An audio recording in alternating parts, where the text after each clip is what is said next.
Instagram subscription social മീഡിയയിൽ ഇൻഫ്ലുവൻസർമാരുടെ പുത്തൻ lottery എന്നാണ് വിശേഷിപ്പിക്കാം. സോഷ്യൽ മീഡിയയിൽ വെറുതെ ഫോട്ടോകളും റീലിങ്സും വീഡിയോയും പങ്കുവെക്കുന്ന കാലം കഴിഞ്ഞു. ഇന്ന് ഓരോ പോസ്റ്റും വരുമാനമാക്കി മാറ്റുന്ന സബ്സ്ക്രിപ്ഷൻ മോഡിലേക്ക് ഇൻസ്റ്റാഗ്രാം ലോകം മാറിക്കഴിഞ്ഞു. സെലിബ്രിറ്റികളുടെയും ഇൻഫ്ലുവൻസർമാരുടെയും എക്സ്ക്ലൂസീവ് കണ്ടന്റുകൾ കാണാൻ ആരാധകർ പണം നൽകുന്ന ഈ രീതിക്ക് ആഗോളതലത്തിൽ വലിയ സ്വീകാര്യതയാണ് ലഭിക്കുന്നത്. സോഷ്യൽ മീഡിയ വൈറൽ താരം രേണുസുതി, നടി അന്ന രാജൻ തുടങ്ങിയ നിരവധി പേർ ഇൻസ്റ്റാഗ്രാം സബ്സ്ക്രിപ്ഷനുടെ മാസം നല്ലൊരു തുക നേടുന്നുണ്ട്. ഇപ്പോഴിതാ സോഷ്യൽ മീഡിയ താരം അലൻ ജോസ് പെരേരയും സബ്സ്ക്രിപ്ഷൻ ആരംഭിച്ചിരിക്കുകയാണ്. ഏതാണ്ട് 72,500 രൂപയാണ് അലന് സബ്സ്ക്രിപ്ഷനായി ആരംഭിച്ചിരിക്കുന്നത്. ചുരുങ്ങിയ നാളുകൾ കൊണ്ട് തന്നെ 250 പേരെയാണ് അലൻ ഫോളോ ചെയ്യുന്നത്. പ്രതിമാസം 290 രൂപയാണ് സബ്സ്ക്രിപ്ഷൻ ചാർജായി അലൻ ഈടാക്കുന്നത്. സബ്സ്ക്രിപ്ഷൻ ഇനത്തിൽ മാത്രമേ അലന് മാസമായി 75,000 രൂപയോളം കിട്ടുന്നുണ്ട്.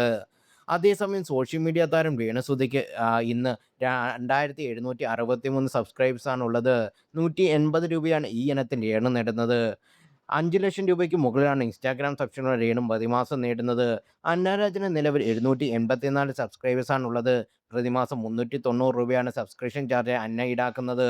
3,05,760 രൂപയാണ് സബ്സ്ക്രിപ്ഷന്റെ മാസ വരുമാനമായി അന്ന നേടുന്നത്. ഇതുവരെ സബ്സ്ക്രിപ്ഷൻ ചെയ്യുന്നവർക്കായി 100 സ്റ്റോറികളും 4 പോസ്റ്റുകളും 29 റീലുകളുമാണ് എക്സ്ക്ലൂസീവായി അന്ന പങ്കുവച്ചിരിക്കുന്നത്. നിലവിൽ ഇന്ത്യൻ ഇൻഫ്ലുവൻസർക്കിടയിൽ സബ്സ്ക്രിപ്ഷൻ വഴി ഏറ്റവും കൂടുതൽ വരുമാനം നേടുന്നവരിൽ ഒരാൾ ഒരു മലയാളി പെൺകുട്ടിയാണെന്നത് ശ്രദ്ധേയമാണ്.